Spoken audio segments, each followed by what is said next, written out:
Wonderful. Well, thank you all so much for joining us for today's program. We're going to explore the Springfield Armory National Historic Site. For nearly 2 centuries, the U.S. Armed Forces and American industry looked to Springfield Armory for innovative engineering and superior firearms. The Springfield Armory commemorates the critical role of the nation's first armory by preserving and interpreting the world's largest historic U.S. military small arms collection, along with historic archives, buildings, and landscape. And we're going to learn about this wonderful National Historic Site with Park Ranger and Historic Weapons Supervisor Susan Ashman. We again thank the Friends of the Library and the 35 partnering libraries. So everyone, please give a big virtual round of applause to Susan for joining us this afternoon. And Susan, the floor is yours. Thanks so much. Thank you so much. I just want to thank everybody else for tuning in. I am so excited to be here. I love talking about the Springfield Armory and also our national parks. So I just wanted to let you know the Springfield Armory is a unit of our National Park Service, and we are one of 424 sites. Springfield Armory is located in Western Massachusetts in Springfield. And we manufactured small arms for the United States military for 174 years, from 1794 all the way to 1968. So 174 years of history, that's a lot of time. So I am going to skim through that history, and I will focus though on World War II, because that is when we had our peak employment at the Springfield Armory. So our big claim to fame is it was the only time the government oversaw production of military firearms for the US military. Now it is all in private hands. So on April 6th, 1777, Brigadier General Henry Knox, who is on the left side of my screen, he wrote a letter to Massachusetts Governor James Bowdoin stating why Springfield should be the location of our first national armory. So for those of you who are familiar with Western Mass and Connecticut, would you believe that Hartford was also in the run-in for the location of our first national armory, and also Brookfield, Mass, which is very surprising to me if you've ever been to Brookfield, Massachusetts. It is quite small. So Henry Knox wrote that letter to the governor of James Bowdoin, and some of his arguments why the armory should be located in Springfield was that Springfield had the advantage over Brookfield in the number of streams which empty themselves in the Connecticut River and on which there are many sawmills. Also, timber is more plentiful and more accessible in Springfield than Brookfield, and because of river transportation, and therefore less expensive as well. There are shops, there are stores, workmen readily available, as well as provisions and food. And Springfield is more plentiful than Brookfield. And describing the location, Henry Knox says, the plain just above Springfield is perhaps one of the most proper spots on every account. So I'm sure some of you are very familiar with Henry Knox and how he went to get cannons from Fort Ticonderoga, brought them back to Boston during the American Revolutionary War, and he would pass Springfield and this plain that he talked about. So that first picture I had of the armory, that is the location that Henry Knox was talking about at that time. So a federal arsenal was established here for the Continental Army in 1777 by George Washington and Congress. So it was an arsenal, not an armory. And the difference is an arsenal is where you store firearms, and an armory is where you manufacture those firearms. So again, it was just a storehouse here. So ammunition was manufactured, weapons were repaired, Army supply stockpile, they had some artillery here. And this was all good, but all during this time, we were importing firearms from France. And George Washington felt if we were truly independent, we were fighting for our independence during the Revolutionary War, why are we still dependent on these foreign countries for firearms? So George Washington wanted his own manufacturing site for these firearms. And so that's how they chose Springfield for that location. So when Congress authorized the founding of Springfield, or the location for the armory up north, he also chose one down south, and that's Harper's Ferry in Virginia at that time. It's now West Virginia. But it was not our sister site for very long, because when Virginia seceded from the Union on April 17th, 1861, it made Harper's Ferry a target due to the firearms and machinery there. So they thought the Confederates would go up there to try to stockpile those firearms to arm the Confederate Army. So Lieutenant Jones of the U.S. Army went down there to guard the armory at that time with about 50 regulars, about 15 volunteers. And the Virginia militia, with about 360 men, advanced on Harper's Ferry to capture those arms. So Lieutenant Jones knew he was going to be outnumbered. He didn't have reinforcements coming. So Jones and his men set fire to that armory and its building to keep those weapons out of soon-to-be Confederate hands before retreating across the Potomac River. Now, it's interesting because about 15,000 firearms were destroyed in there, but since they had Southern sympathizers working in that armory, they were able to put out some of that fire, and they could put out enough of it where they were still able to salvage a lot of the machinery in there, and also some of the firearms. So General Stonewall Jackson went in there and he just took the rest of the machinery out of there, those firearms, and then he transferred that property to the Confederate armories in Fayetteville, North Carolina, and Richmond. But don't despair, you can still visit Harper's Ferry today. They never did rebuild the armory after it was burned, but it is definitely a unit of the National Park Service. It is incredibly picturesque down there. They have some of the ruins of some of the buildings down there. And it's also, it's also on the confluence of the Shenandoah and Potomac rivers. And also for all you hikers, it is the halfway point on the Appalachian Trail. So when the armory was established, eventually there was 3 different campuses built. And this one here is the historic Hill Shops. So this was more quiet, this area here, because you had the commandant who lived here, you had the paymaster, you had the master armorer.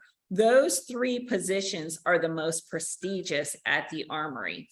You have the center green there, and they wanted it more park-like, more quiet, because you had officers living up in this part of the campus too. This is also where the main arsenal is located, which is now our museum. So it is also currently part of Springfield Technical Community College. So they basically, the state owns the campus now at this time. Across the street is Federal Square. That was built in 1890 for the production of the Krag-Jorgensen rifle that was used during the Spanish-American War. This is now, again, owned by the state, and it's a technology park. Altogether, those 3 campuses, those make up about 90 acres of the original Springfield Armory. So the last campus are the historic water shops. And that, when George Washington authorized the armory in 1794, by 1795, those water shops were already online. They needed that water power. So what you see here is the Mill River. And it was the north and south branch would flow into basically Water Shop Pond, that big area. And then that would supply the water power needed for those machines. So that was an operation from 1795, those water shops, until the armory closed in 1968. So since we have so much history to cover, I'm just going to jump to basically focus on World War II at that time. So we're going to jump ahead about 80 years. So when Hitler ordered the invasion in Poland in September of 1939, the Armory's budget increased by 250%. Like they were ready to go. Employment skyrocketed at that point. You can see on the graph there. So women comprised about 20% of the workforce by June of 1942, but 43% the following year. So it really jumped. Between September and October in 1942, some 1,600 women were hired. And as the demand for weapons on the battlefield grew. So when you look at the chart, employment peaked at just under 14,000 employees in 1943. So I'm always surprised at the diverse workforce here. People came from all over the world to work here, as you can see, from China, Norway, Greece, Poland, Germany, Sweden, etc., who worked at the Armory. They were a civilian workforce. They did not live here at the Armory. We get that asked that many times, but they either lived in the local neighborhoods. I've also read when they lived further out, they would have buses that would bring these Armory workers in. And again, it was World War II with the peak employment just under 14,000. I also thought, like, why weren't there more women who worked here? It was 42% during World War II, but many men got a deferment, and that is why, because they needed that skill here. So the women who worked at the Armory in manufacturing were called WOWs, Women Ordnance Workers, because they worked for the Army Ordnance Department. So I'd like you to look at her bandana there. And a lot of people get them confused with Rosie the Riveter. So we know Rosie the Riveter has just dots on her bandana. But if you look at the WOW bandana, it looks more like a bomb. So actually, it's an iron hand grenade with a powder charge and fuse, which had to be lit before throwing. So similar to a grenade. And the use of the shell and the flame by the Ordnance Department dates back to 1832. But it's funny how rare you see these bandanas. And just in case you do visit the Springfield Armory, we do sell those bandanas, so you can get your own there too. So again, these are some of the women who did work at the Armory here, but there was an advertisement that the Army put out about these WOW bandanas. And it says, she wears the WOW bandana, water repellent, washable, dust proof.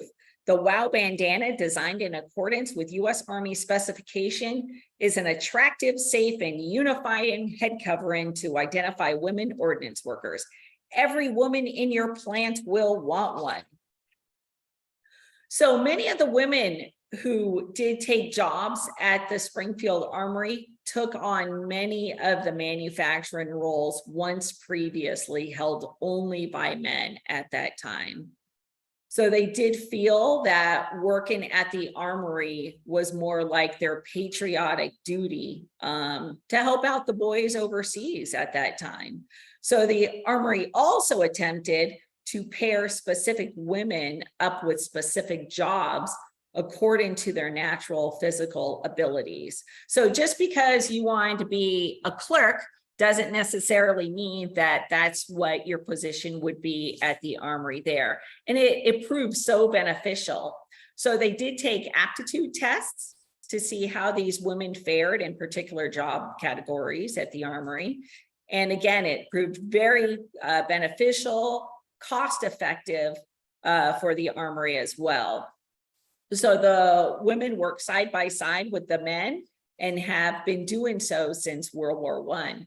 So the first woman came and worked at the Armory on July 16, 1917, and she was an inspector at that time. So all these jobs were open to women here. They just did not work in admin. So this is the first time during World War I that women were working side by side with the men in manufacturing. So they were millers, dress frill operators, office clerks, inspectors. They worked on the assembly line. One even worked on the forge. This is Mary Smith on my right here.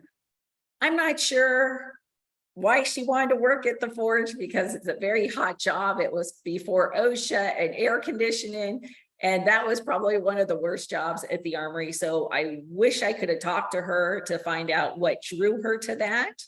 And also how having women working here, how much the dynamics changed in the work area. But the best part of this, the best part about the women working here, which was basically unheard of at the time, is they got paid the same amount as the men did if they were doing the same job.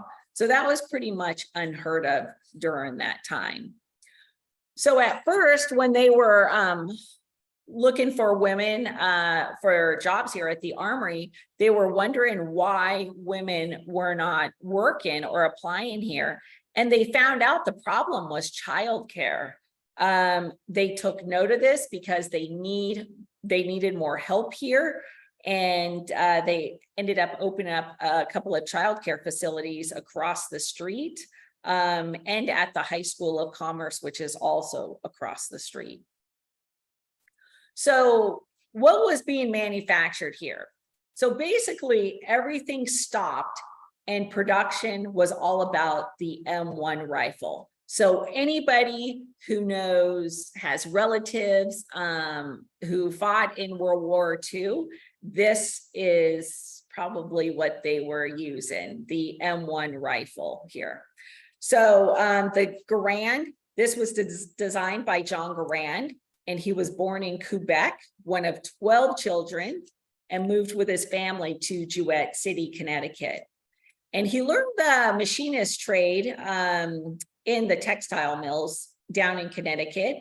And then he also worked in the precision tool factories in Providence, Rhode Island, and New York City. He had a couple of different patents as well.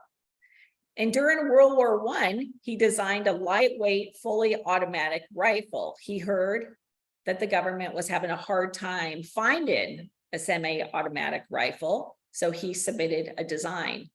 It was not chosen, but they saw his design and engineering capabilities, so his design was rejected, but he ended up getting a job here at Springfield Armory.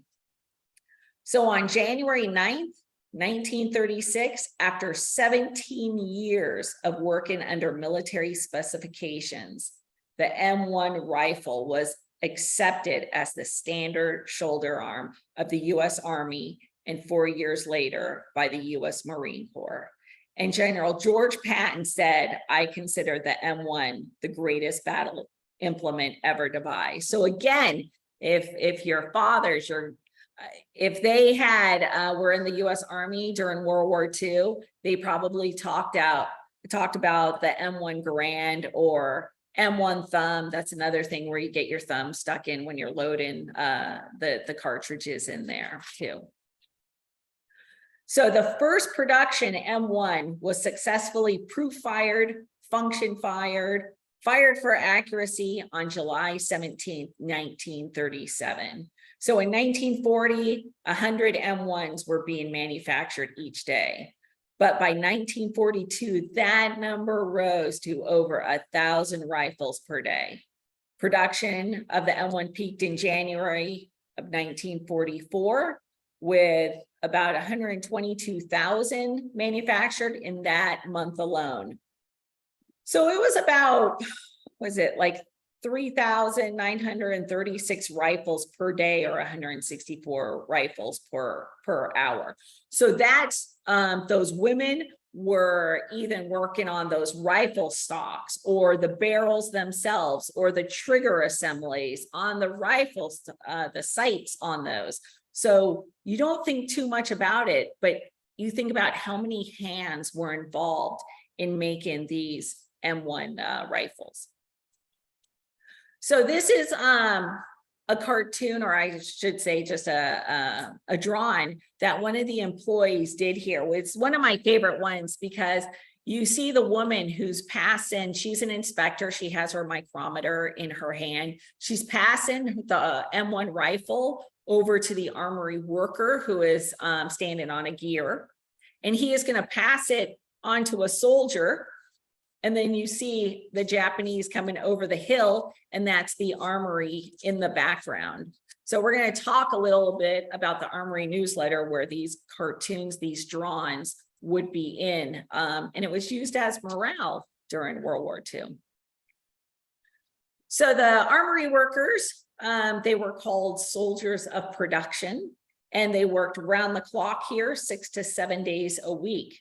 Occasionally, the shops at the armory were ordered to work 7 days a week for 2 weeks straight. Then the third Sunday was reserved for general equipment maintenance at that time. Third shift wasn't really discontinued here until about 1944. They worked all the holidays, including New Year's Day during World War II. You did earn an extra day's pay. And then on Thanksgiving Day, this is always kind of cracks me up. They were permitted to have a 30-minute lunch instead of the normal 20-minute lunch. So I am sure so many of us have worked holidays away from our families at that time. So I just want to read to you an excerpt. It's called The Soldiers of Productions, and it was in the Armory newsletter in January of 1942. And one of the employees wrote it. And it's just to give you an idea of how dedicated the employees were to making these firearms for the soldiers overseas, just how important it was to them. So we dedicate the work of our hands to our soldiers and sailors and all people throughout the world who want to live in peace and freedom. Our thousands of whirring machines stamp, cut, grind the parts that make the finest weapons of the world. As each workman senses his individual responsibility, our production rises and rises. Our fighting forces must have guns, tanks, ships, and planes. We will give them these weapons, shining, fine, accurate, made with our strength, our hands, our hearts, and our souls. This is our solemn and holy promise to the soldiers who are fighting for us and to the country which we love. We are soldiers of production in the shops and offices. We will keep the wheels turning night and day to produce the weapons needed for the defense of this nation and the perpetuation of our ideas. We pledge this. And this is the pledge of every true American. In the long days ahead, you can remember the promise, America. And remembering it, take courage, for the end of the road is victory for democracy, final and complete. So this is an employee that wrote this. They wanted to keep morale high here because they knew if morale was high, production was going to be better.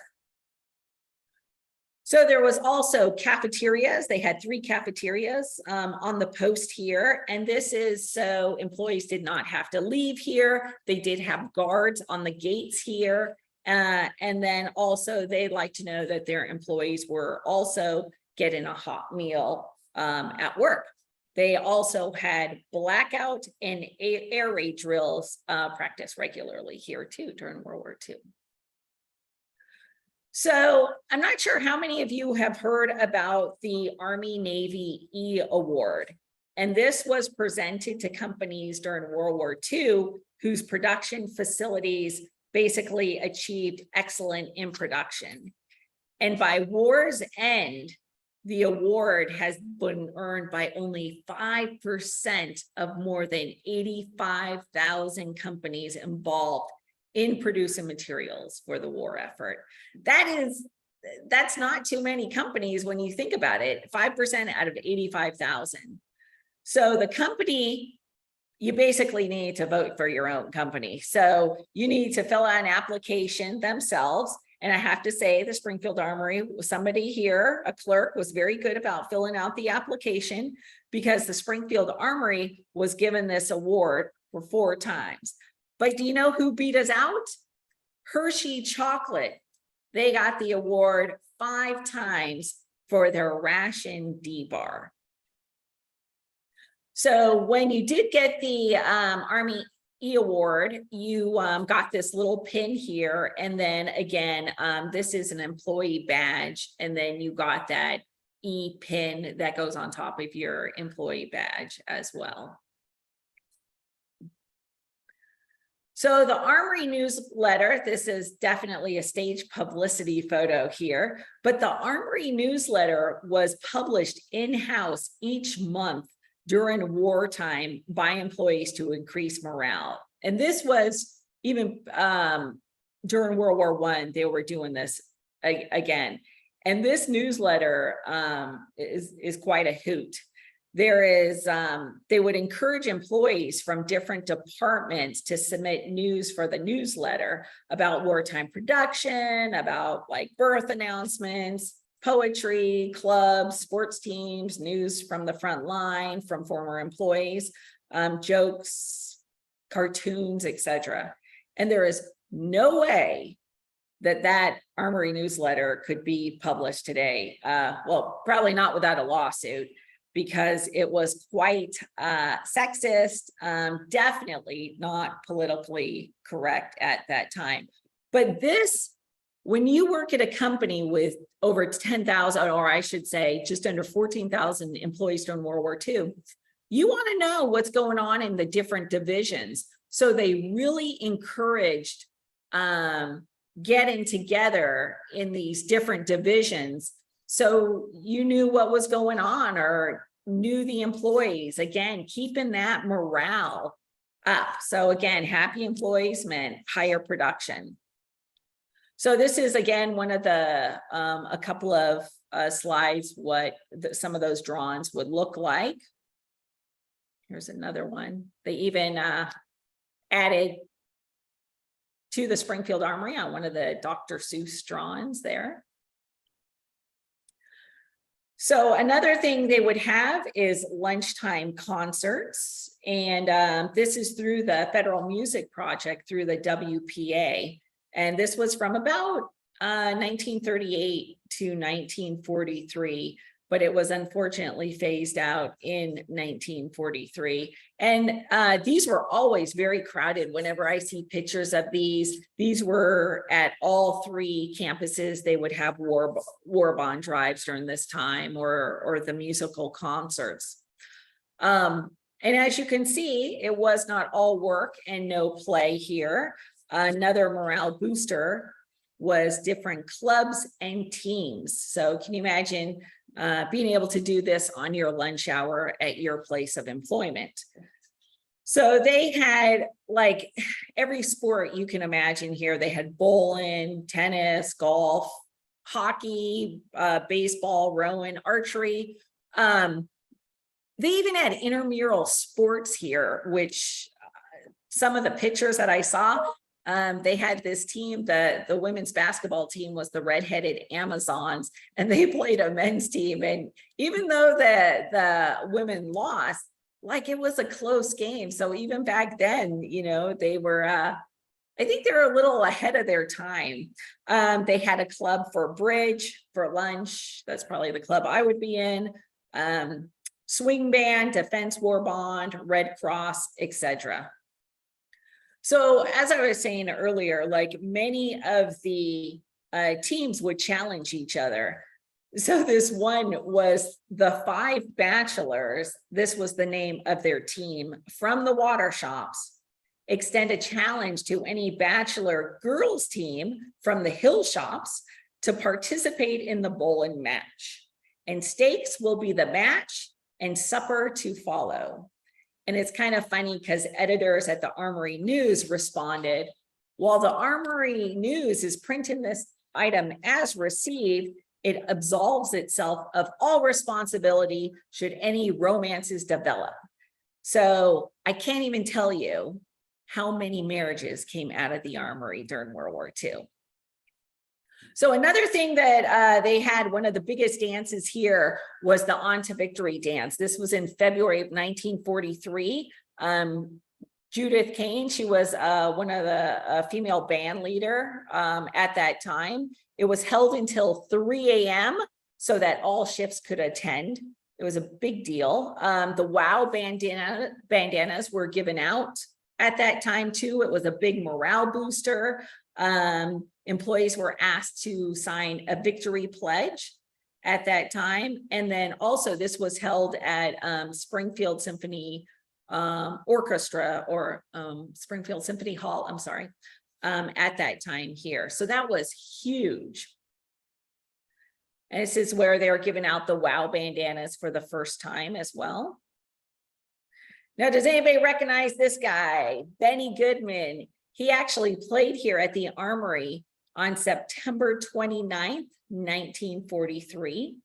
And to commemorate this, we have a big band concert play every July outside on our historic grounds. So I will tell you more about that in a couple of slides here, just in case you want to dust off your dancing shoes and come here to the Springfield Armory in the summertime. So toward the end of World War II, that's when the layoffs started. Employment would never, ever be as high as it was during World War II. It just kept going down after that time. And of course, the first to go were the women. And so unless your husband was killed in action, you would be laid off at that time.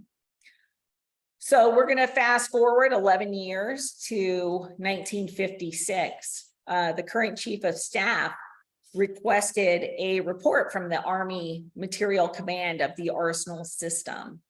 And the main reason for this request was to find out if private contractors could manufacture firearms more efficiently than the government could. And on November 19th, 1964, the decision was announced by Secretary of Defense Robert McNamara that the Springfield Armory was considered excess to the needs of the federal government.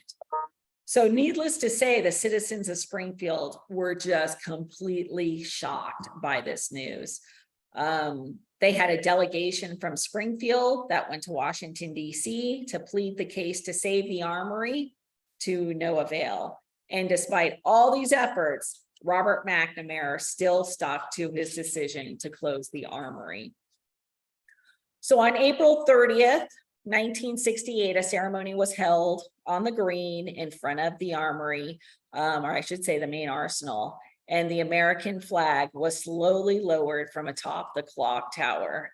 So the last employees left the Armory this day, like the forge, the rail sidings, the laboratories, the firing ranges, the storerooms, officers' quarters, the administrative offices, sadly, all went quiet on this day. And basically the end of an era was over. This was the last time the government would oversee production of military firearms. And now, ever since 1968, it has all been in private hands. And that's another reason why you have so many private firearm manufacturers in this area when the Armory was in operation, because we worked with private contractors for most of our firearms. And so they kind of like wanted a piece of that contract. So even to this day, you still find some private contractors in this area, like Smith & Wesson, you have Savage, you had Ruger too here as well. So, but do not despair, because all is not lost. In 1978, the American flag was raised once again over the Armory, and its doors reopened as the Springfield Armory National Historic Site. So basically, the legacy continues here. So how did our collection start? How did we acquire this collection? So we have over 10,000 firearms here at the Armory. It started out as a technical collection for the engineers who were designing the firearms. The Army ordnance officers would walk the battlefields after a battle looking for unique pieces and would send them back to the Armory for research purposes. So as there has been a museum here open to the public since 1866. And it's pretty neat because it does like remind me of a library, how, you know, you acquire books. But here the Armory acquired these firearms from all over the world for research purposes. So there are two parts to our museum when you come in. It is located in the main arsenal. You have the industry side here, and that's about the research, the development, and manufacturing of the firearms. We don't have too much of the machinery here because a lot of that was auctioned off. when we did close at that time, but we still have a few pieces here. And then on the other side of the museum are the firearms. And this is where you're going to see a lot of battlefield pickups and prototypes as well. And you can see straight ahead, we call that rack the organ of muskets. That is how they used to store the firearms. That is the last one. It holds approximately 1,100 firearms. And it was Longfellow who came here on his honeymoon. I think everybody should come here on their honeymoon. And he came with his wife, Fanny, and she's the one who said it looked like an organ of muskets to her. Being from California, we don't have church organs that look like this, but being in New England, with the pipes and stuff, now I totally understand it. So you can come here and see that organ of muskets, and it does not play music. We get that asked as well. So we do hold that big band dance here. That is going to be, I do believe, the second Saturday in July. If you'd like to come, we'd love to have you. It is at 6 p.m. And it's on July 15th. So if you'd like to do some dancing, come by and see us. We have a great Congo line every year as well. If you want to read more about Springfield Armory, an author came here a couple of years ago, and she wrote this book, The Wartime Sisters. And this is about two sisters who worked at the Springfield Armory. I highly recommend it. It's like light, fluffy reading, but I think you'll enjoy it to learn what it was like to work here as a WOW during World War II. And also, if you're interested, I do have a virtual book club. All the books we read connect with the National Parks Service sites. And we also have a guest ranger that joins us for each of our discussions. Our next one is going to be on Forgotten, the untold story of D-Day's Black heroes at home and at war. And so how that usually works is I turn it over to our guest ranger. He talks about his park site. You would see a PowerPoint, and then we discuss the book afterwards too. So if you're interested in that, there is my email address. And come and visit me. I love visitors. We are open Wednesday through Sunday year round. 9:30 to 4. We have ranger programs 2 times a day on weekends. I usually do like blank firing demonstrations, or we do a walk-in tour, or we talk about some of the exhibits, or I do a museum tour.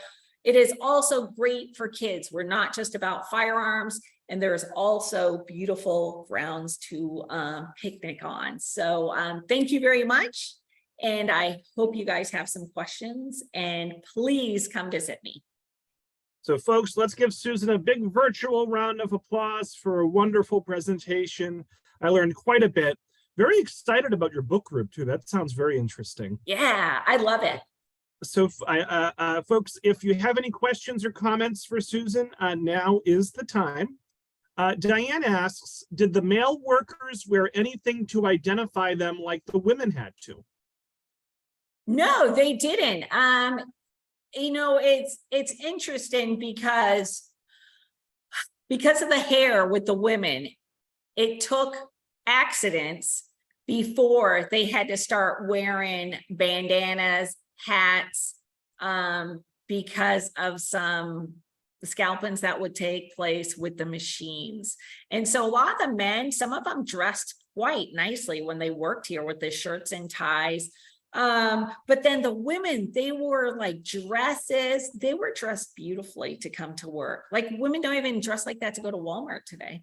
And it's surprising how nice they looked when they worked here. Polly asks, does the M of M-1 have a meaning? Also, was it manufactured at other armories? Yeah, so M means model. So anytime you have an M 1903, the model 1903. So basically like the year where it was designed. So that was a great question. And then was it manufactured anywhere else? Winchester also manufactured M1s. And then after World War II, We had International Harvester, who made the farm equipment. They were also manufacturing M1s, and also Harrington and Richardson, which I do believe they were at the Worcester area. So it was those Springfield Armory, Winchester, International Harvester, and Harrington and Richardson. They are the only ones who did the M1 rifle. MT asks, if they work 6 days a week, when do they find the time to play sports? They did a lot of those on company time, and also like after work as well. So, but they, like I said, they really promoted that. So you would like those pictures of them playing archery. That was all done on company time. Also at the mill pond where I showed you the water shops, they would play hockey there, they would swim there, canoe there. So yeah, a lot of that was done during work time. Lois just commented that she always had a misperception about what armories actually were. She thought that they were just warehouses for military equipment, didn't realize that they actually produce the arms. So there you go. An anonymous attendee has a comment / question. Maybe the armory had a diverse workforce because the population near the armory was quite diverse, and that's who applied to work there. Like Springfield had a lot of firsts. They were also like the home of the Rolls-Royce. So they had, you know, people working there. You also had Smith and Wesson. You had Milton Bradley. You had, yeah, a very diverse population here.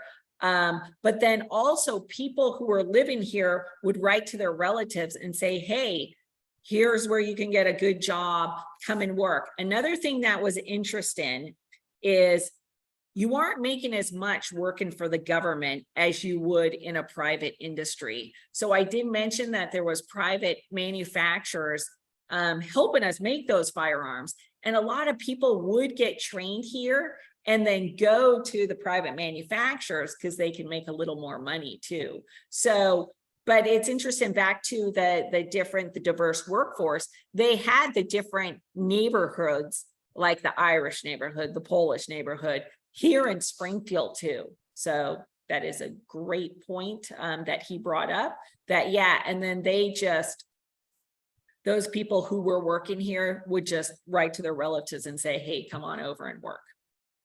Lois notes that Harrington and Richardson were based in Fitchburg. Oh, there you go. Yeah, Trudy has a question. I think the answer to this is yes, but let's ask the expert. Trudy wants to know, so the Springfield rifle, was that made in Springfield? It was, and that was, when people say they have a Springfield, usually automatically they're talking about the Springfield 1903 that was used in World War I. So, because usually anybody else will say, I have an M1, or they'll say, I have a Springfield percussion that was used during the Civil War. So when they come in and they say, I have a Springfield rifle, that's the 1903, and that is Springfield here. But there was like Springfield Arms, and that was different than us. So Patty says the book you referenced at the end of your presentation is a great book. Lucy and MC both say thank you. Patricia and Frank say bravo. Great presentation about an important part of our history. That's Let me jump back to the Q&A. So Gary asks, Susan, do you have any living history interviews of workers recorded at the museum? And how many of these workers are still alive? Would you have any way of knowing? Yeah, so we do have some oral histories, mainly from the women, which is intriguing. And that's where I got a lot of my information about the WOWs, is from these oral histories. Like, their stories are hilarious, but mostly about the day-to-day, what it was like here to work here day-to-day. We had a Descendants Day. They are getting more rare. The numbers are getting smaller and smaller. We did do a Descendants Day last year, but I get more, it's mostly women. I get more women who worked here who are elderly who come in here just out of the blue and say they worked here, and then I will sit down with them or get their contact information. I had this one woman, the one that really stands out to me. She came in a wheelchair with her son, and I asked her what she did here, and she said she assembled trigger assemblies on the M1. So basically the whole trigger, if you pull it up, it just pops right out. And the thing is, I put an M1, we have an M1 like for educational purposes, it doesn't fire or anything. And I put it in her hands, and her hands automatically went to it, and she pulled out the trigger assembly. And we were all like in awe of that. Even her son was so surprised, but it was like by rote. It just came right back to her. So that was just amazing to see that. We're going to be doing another Descendants Day / Labor Day program the first Saturday of the month, where if anybody has relatives who worked here, we will tell you where you can get those employee records. We're going to have people talk to our archivist here too. So we're looking forward to that, but there's hardly anybody left. John Garand's granddaughter, she happens to work at Stick, the college here. So she comes by every so often and tells us stories about her grandfather. Judy says, great presentation. Thank you. An anonymous attendee asks, were the women treated well and equitably compared to the men back then? So like I said, if you were doing the same job as a man, you got the same pay, which I think was like way ahead of its time back then. Yeah. There was definitely like sexual harassment going on. Definitely the women changed the dynamics here, but I have to say there was also problems with the women chasing the men that would lead to problems as well that we have seen in some of the files that we have. So. Lucy says, my great-grandfather came from Ireland and worked his whole career at your armory. Yes, nice. I hope she comes to visit. Yeah. So Lucy, that was Lucy. So Susan, I'm going to circle back to you in just a moment for any last words, but we have answered all questions and comments. So folks, I just wanted to remind you that next Wednesday, May 24th at noon, we're going to be exploring the Lowell National Historic Park, which is the one I'm most familiar with. It's about 10 minutes from where I sit. So very much looking forward to that next Wednesday, May 24th at noon. So Susan, do you have any last words for us before we wrap it up?